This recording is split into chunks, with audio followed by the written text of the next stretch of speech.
नमस्कार छात्रों, स्वागत है बोर्ड यात्रा एजुकेशन में।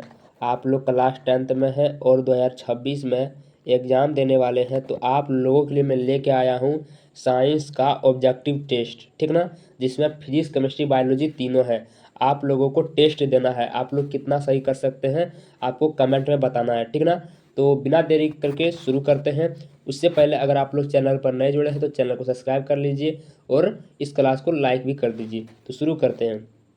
तो पहला क्वेश्चन क्या है, तो यहाँ पर पहला क्वेश्चन है, दाढ़ी बनाने में किस प्रकार के दर्पण का उपयोग किया जाता है। तो आप सभी को पता है कि दाढ़ी बनाने में किस प्रकार का दर्पण का उपयोग किया जाता है, तो अवतल दर्पण का उपयोग किया जाता है। तो यहाँ पर ऑप्शन नंबर यहाँ पर सी बिल्कुल सही आंसर हो जाएगा, ठीक ना। दूसरे नंबर की ओर चलते हैं। दूसरा नंबर है यहाँ पर, गोलीय दर्पण फोकसांतर एवं विकृता त्रिज्या के बीच संबंध है। यानी कि गोलीय दर्पण में फोकसांतर एवं विकृता त्रिज्या के बीच संबंध क्या है, यानी कि फोकस एफ और त्रिज्या आर, इन दोनों के बीच संबंध क्या है, यही पूछा जा रहा है। तो आप लोगों को बताना है कि गोलीय दर्पण में फोकसांतर एवं विकृता त्रिज्या के बीच जो संबंध है वह है एफ बराबर आर बाय 2, ठीक ना। ऑप्शन नंबर यहाँ पर सी बिल्कुल सही आंसर हो जाएगा। देखिए यहाँ पर क्या है, एफ बराबर आर बटे 2 और इसका एक और होता है आर बराबर 2f, ठीक ना। दोनों एक ही है। आप लोगों को ये याद रखना है, आगे इससे एक क्वेश्चन बनेगा, ठीक ना। आपको ये याद रखना है, आर बराबर 2f। तीसरा नंबर है यहाँ पर, यदि किसी अवतल दर्पण की फोकस दूरी f तथा विकृता त्रिज्या r हो तो। देखिए यही क्वेश्चन है जो दूसरे नंबर में करवाया मैंने, तीसरा नंबर भी वही है, लेकिन क्वेश्चन घुमा के किस तरह पूछा है।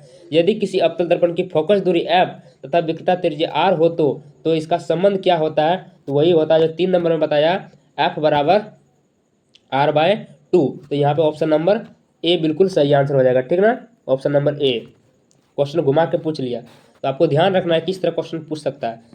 चौथा नंबर है, अवतल दर्पण से परावर्तन के बाद, अवतल दर्पण से परावर्तन के बाद किरण किस बिंदु से होकर गुजरती है। देखिए यहाँ पे पूछा जा रहा है, अवतल दर्पण से परावर्तन के बाद किरण किस बिंदु से होकर गुजरती है, तो फोकस दूरी से होकर गुजरती है, यानी कि फोकस दूरी को एफ से सूचित करते हैं। तो आपका यहाँ पे हो जाएगा ऑप्शन नंबर बी, ठीक ना। आप लोग कितना सही करिएगा कमेंट में जरूर बताइएगा। पांचवा नंबर है यहाँ पर, किसी दर्पण से वस्तु को कहीं भी रखने से वस्तु के बराबर आकार का सीधा प्रतिबिंब बनता है तो दर्पण होगा। यानी कि किसी दर्पण से वस्तु को कहीं भी रखने पर वस्तु के बराबर आकार का सीधा प्रतिबिंब बनता है तो वह कौन सा दर्पण होता है। तो यहाँ पे 5 नंबर का सही आंसर हो जाएगा ऑप्शन नंबर सी, समतल, जो सभी के घर शीशा है, यानी कि आईना है, ठीक ना। 6 नंबर की ओर चलते हैं। छठा नंबर है, प्रकाश के अपवर्तन के कितने नियम होते हैं। मैंने कई बार बताया कि प्रकाश का अपवर्तन हो या परावर्तन हो, दोनों के 2 ही नियम होते हैं। तो यहाँ पे ऑप्शन नंबर बी यहाँ पर बिल्कुल सही आंसर हो जाएगा, ठीक ना। 7वां नंबर चलते हैं, 7 नंबर की ओर, प्रकाश का वर्ण विक्षेपण किस उपकरण से संभव होता है। यानी कि प्रकाश का जो वर्ण विक्षेपण होता है वह किस उपकरण से बनने की संभावना होती है, ठीक ना। तो 7 नंबर का यहाँ पे हो जाएगा ऑप्शन नंबर सी। क्या हो जाएगा option number C. Option number C में है प्रिज्म, ठीक ना। प्रिज्म में कुछ इस प्रकार का होता है, ठीक ना, त्रिभुज के आकार का होता है, लेकिन इसमें 5 सतह होते हैं। एक सतह इधर हो गया, एक सतह इधर हो गया, एक सतह इधर हो गया, 3 हो गया, और एक सतह पीछे वाला हो गया और एक सतह आगे वाला हो गया। तो 5 सतह होते हैं प्रिज्म में। 8 नंबर की ओर चलते हैं। देखिए मैंने जो सूत्र बताया 2 नंबर में, 3 नंबर में, वही यहाँ पर लगेगा, आपको याद रखना है। और इस तरह का क्वेश्चन आप लोग छोड़ देते हैं, आपको ये 100% आप लोग ये बना सकते हैं, गलती भी नहीं होगा। देखिए बोला जा रहा है यहाँ पर, किसी गोलीय दर्पण की विकृता त्रिज्या, यानी कि विकृता त्रिज्या क्या होता है, आर होता है, ठीक ना। आर बराबर कितना दे दिया, 50 सेंटीमीटर दे दिया ना। अब यहाँ पे है तो उसकी फोकस दूरी ज्ञात करिए, यानी कि एफ बराबर ज्ञात करने के लिए बोला जा रहा है। तो इसका सूत्र क्या होता है, एफ बराबर क्या होता है, आर बाय 2, ठीक ना, यही होता है ना, आर बाय 2। तो यहाँ पे क्या हो जाएगा, यहाँ पर फोकस दूरी हो जाएगा यहाँ पर 50/2। तो इसका कट क्या आ जाएगा, कितना, 25 सेंटीमीटर, ठीक ना। तो यहाँ पे क्या हो जाएगा ऑप्शन नंबर सी बिल्कुल सही आंसर हो जाएगा, ठीक ना। ये क्वेश्चन को आगे पीछे करके देखते रहिएगा, 2-3 बार में समझ में आ जाएगा, ठीक ना। 9 नंबर है यहाँ पर, प्रकाश का वेग न्यूनतम होता है, यानी कि प्रकाश का वेग जो न्यूनतम होता है, प्रकाश जो जिस प्रकाश की जो गति होती है, यानी उसकी गति धीरे हो जाती है, न्यूनतम हो जाती है। तो न्यूनतम किस में होती है, प्रकाश का वेग न्यूनतम किस में होता है, कांच में होता है। तो यहाँ पे ऑप्शन नंबर डी बिल्कुल सही आंसर हो जाएगा, ठीक ना। और प्रकाश का वेग अधिकतम होता है तो निर्वात में होता है। 10 नंबर की ओर चलते हैं। 10वां नंबर है यहाँ पर, किसी उत्तल लेंस की फोकस दूरी हमेशा होती है, यानी कि किसी उत्तल लेंस की फोकस दूरी जो हमेशा होती है वह प्लस भी ई में होती है। क्या होती है? प्लस भी ई में। ऑप्शन नंबर ए बिल्कुल सही आंसर हो जाएगा, ठीक ना। याद रखिएगा क्वेश्चन और बताइएगा कि कितना सही हुआ।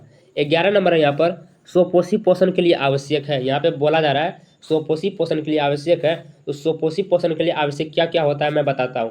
देखिए, कार्बन डाइऑक्साइड होता है जो कि यहाँ पे CO2 के रूप में लिखा गया है, क्लोरोफिल होता है, सूर्य का प्रकाश होता है, और जल भी होता है, लेकिन यहाँ पर जल नहीं दिया गया, तो इसका मतलब ऑप्शन नंबर डी यहाँ पर बिल्कुल सही आंसर हो जाएगा। जल भी लिख लीजिए, ठीक ना, यहाँ पे जल भी लिख लीजिए, दोनों सही हो जाएगा, ठीक ना।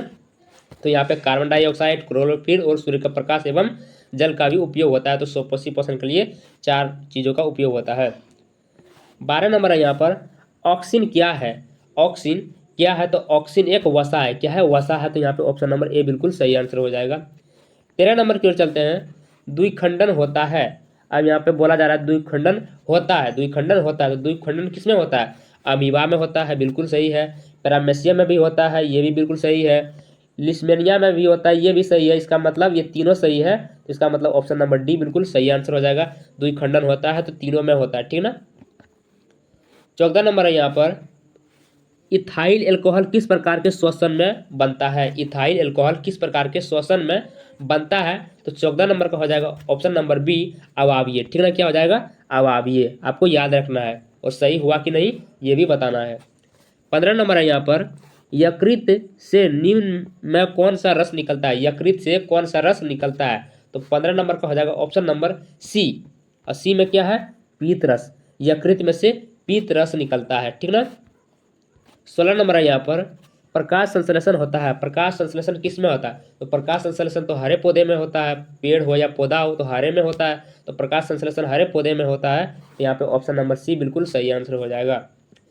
17 नंबर की ओर चलते हैं। 17 नंबर हो जाएगा यहाँ पर, हरे पौधे कहलाते हैं। हरे पौधे क्या कहलाते हैं? आप सबको बताना है कि हरे पौधे क्या कहलाते हैं। उत्पादक, अवघटन, उपभोक्ता या आहार श्रृंखला। तो हरे पौधे जो होते हैं वो उत्पादक कहलाते हैं। क्या कहलाते हैं? उत्पादक कहलाते हैं। तो ऑप्शन नंबर यहाँ पे ए बिल्कुल सही आंसर हो जाएगा। 18 नंबर की ओर चलते हैं। 18 नंबर यहाँ पर है, इनमें सामान्यतः किसका उपयोग कोशिका द्वारा ऊर्जा उत्पादन के लिए होता है? बोला जा रहा है इनमें सामान्यतः किसका उपयोग कोशिका द्वारा ऊर्जा उत्पादन के लिए होता है? तो यहाँ पे 18 नंबर का हो जाएगा ऑप्शन नंबर सी, जिसका नाम है ग्लूकोज, ठीक है। 19 नंबर है यहाँ पर, मनुष्यों में सांस लेने और छोड़ने की क्रिया को क्या कहा जाता है? 19 नंबर है, मनुष्य में सांस लेने और छोड़ने की क्रिया को क्या कहा जाता है? तो यहाँ पे ऑप्शन नंबर बी हो जाएगा, जो है श्वासोच्छ्वास, ठीक ना। तो ऑप्शन नंबर बी बिल्कुल सही आंसर हो जाएगा। 20 नंबर की ओर चलते हैं। 20वां नंबर है यहाँ पर, निश्वासन द्वारा निकली वायु में रहती है। निश्वासन द्वारा निकली वायु में रहती है, तो क्या रहती है? कार्बन डाइऑक्साइड रहती है। तो यहाँ पे ऑप्शन नंबर ए बिल्कुल सही आंसर हो जाएगा, ठीक ना। 21 नंबर क्या बोला देखिए। 21 नंबर है, लाल तप्त आयरन पर जलवाष्प प्रवाहित करने पर कौन सा यौगिक प्राप्त होता है? देखिए, लाल तप्त आयरन पर जलवाष्प प्रवाहित करने पर कौन सा यौगिक प्राप्त होता है? तो Fe3O4 होता है। देखिए यहाँ पे ऑप्शन नंबर सी बिल्कुल सही आंसर है, लेकिन इसका नाम क्या है? तो आयरन ऑक्साइड है। क्या है? Iron oxide. लाल तप्त आयरन पर जलवाष्प प्रवाहित करने पर जो यौगिक बनता है आयरन ऑक्साइड होता है, ठीक ना। तो आपको ये सूत्र भी याद रखना है। 22 नंबर की ओर चलते हैं। 22वां नंबर है, सिल्वर क्लोराइड AgCl, ठीक ना। सिल्वर क्लोराइड का सूत्र क्या है? AgCl। तो सिल्वर क्लोराइड का रंग कैसा होता है? तो सफ़ेद होता है। तो यहाँ पे ऑप्शन नंबर ए हो जाएगा, जो कि है श्वेत, ठीक ना। श्वेत हो या सफ़ेद है, एक ही बात है। 23 नंबर की ओर चलते हैं। 23वां नंबर है, फेरस सल्फेट क्रिस्टल का रंग होता है। फेरस सल्फेट क्रिस्टल का रंग कैसा होता है? तो वो हरा होता है। कैसा होता है? हरा होता है। तो यहाँ पे ऑप्शन नंबर बी बिल्कुल सही आंसर हो जाएगा। 24 नंबर का हो जाएगा यहाँ पे, नाइट्रोजन डाइऑक्साइड NO2 के धुएं का रंग होता है। यानी कि नाइट्रोजन डाइऑक्साइड NO2 के धुएं का रंग कैसा होता है? तो भूरा होता है। कैसा होता है? भूरा होता है। यहाँ पे ऑप्शन नंबर ए बिल्कुल सही आंसर होगा। आप लोगों को बताना है कमेंट में कितना सही हुआ, ठीक ना। जितना सही हुआ उतना ही बताइए, ज़्यादा नहीं बताइएगा। 25 नंबर का यहाँ पे है, श्वसन। श्वसन किस प्रकार की रासायनिक अभिक्रिया है? श्वसन जो है वो किस प्रकार की रासायनिक अभिक्रिया है? तो उपचयन है। किस प्रकार की अभिक्रिया है? उपचयन। तो यहाँ पे ऑप्शन नंबर ए बिल्कुल सही आंसर हो जाएगा। 26 नंबर की ओर चलते हैं। 26 नंबर है साग सब्जियों का विघटित होकर कंपोस्ट बनना किस अभिक्रिया का उदाहरण है। तो 26 नंबर का क्या होगा यहाँ पे, 26 नंबर का होगा ऊष्माक्षेपी, ठीक ना। तो ऑप्शन नंबर बी बिल्कुल सही आंसर हो जाएगा। 27 नंबर की ओर चलते हैं। 27 नंबर है यहाँ पर उपचयन वह प्रक्रिया है जिसमें, देखिए यहाँ पे बोला जा रहा है, अधूरा छोड़ दिया, इसको पूरा करना है।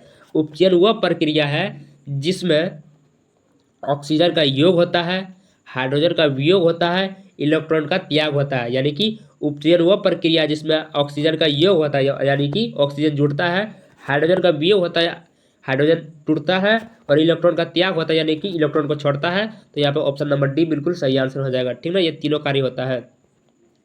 28 नंबर का आ जाएगा यहाँ पर ऑप्शन नंबर, सॉरी मैंने तो क्वेश्चन तो पढ़ा ही नहीं। तो 28 नंबर है यहाँ पर अभिक्रिया, अभिक्रिया जिसमें आयनों का आदान प्रदान होता है क्या कहलाती है। अभिक्रिया जिसमें आयनों का आदान प्रदान होता है क्या कहलाती है। तो 28 का हो जाएगा ऑप्शन नंबर बी द्विविस्थापन, ठीक ना। ऑप्शन नंबर बी बिल्कुल सही आंसर होगा। 19 नंबर की ओर चलते हैं। 19वां नंबर है लोहे पर जंग लगने की क्रिया को क्या कहते हैं।